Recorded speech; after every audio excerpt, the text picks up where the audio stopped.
मिट्ठू महाराज के दरबार में मौजूद थे। मिट्ठू महाराज ने उन्हें बहुत जरूरी इत्तला देने के लिए इकट्ठा किया था। मेरे जंगल के साथियों, तुम सब जानते हो कि बरसात का मौसम आने ही वाला है। बादलों से खबर है कि जल्द ही जंगल में बारिशें शुरू हो जाएंगी, इसलिए तुम सब जितनी जल्दी हो सके अपने घर मुरम्मत कर लो ताकि बरसात के मौसम में किसी को परेशानी ना हो। जी महाराज, हम सब ऐसे ही करेंगे। जंगल में वापस आकर सब परिंदे आपस में मशवरा करते हैं। दोस्तों, अभी तक हम सब परिंदों ने अपने अपने पक्के घर नहीं बनाए हैं। हम सभी को बारिश आने से पहले ही अपने घरों को पक्का कर लेना चाहिए। हाँ मीनू, हमें जल्दी करनी चाहिए क्योंकि घोंसलों को पक्का करने में काफी वक्त लगेगा। तो फिर चलो सब, हम सभी जल्दी जल्दी लकड़ियाँ इकट्ठी करके लाते हैं ताकि अपने घोंसलों को पक्का कर सके। सारे परिंदों की बातें सुनकर आलसी कौवा सोचने लगा, उफ खुदाया, फिर से बारिश। इस जंगल में कितनी बारिशें होती हैं। मैं तो लकड़ियाँ इकट्ठी करने नहीं जाऊंगा।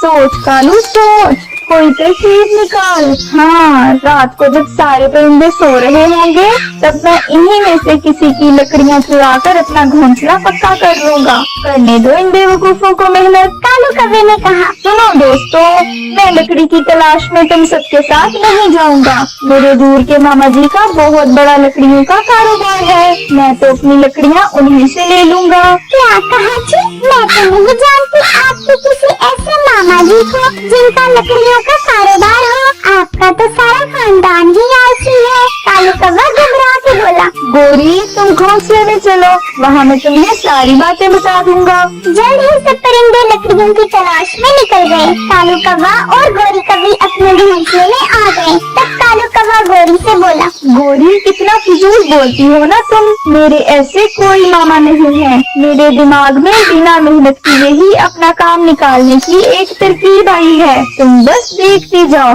देख लेना कालू जी, इस बार भी हमें बिना घर के बरसात न गुजारनी पड़े। दिन ढल गया और शाम होते होते सारे परिंदे अपने अपने घोंसलों को पक्का करने के लिए लकड़ियाँ ले आए। तभी मीनू ने देखा कि उसकी जमा की हुई सारी लकड़ियों में दीमक लगी हुई है। उसने सोचा, अरे ये सारी लकड़ियाँ तो खराब है। अगर मैं इनसे अपना घर बनाऊंगी तो वो तेज बारिश में टूट जाएगा। मैं कल सुबह सुबह फिर से नई लकड़ियाँ इकट्ठी करके ले आऊंगी।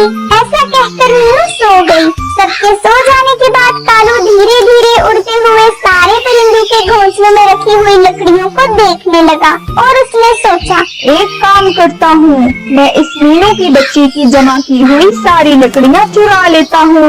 ये तो मेहनती है, सुबह होते ही फिर से नई लकड़ियाँ जमा करके अपना घोंसला बना ही लेगी। इस तरह कालू ने मीनू की सारी लकड़ियाँ चुरा ली। अगले 2 दिनों में तेज बारिश शुरू हो गई। सारे परिंदों ने अपना अपना लकड़ी का घोंसला बना लिया था।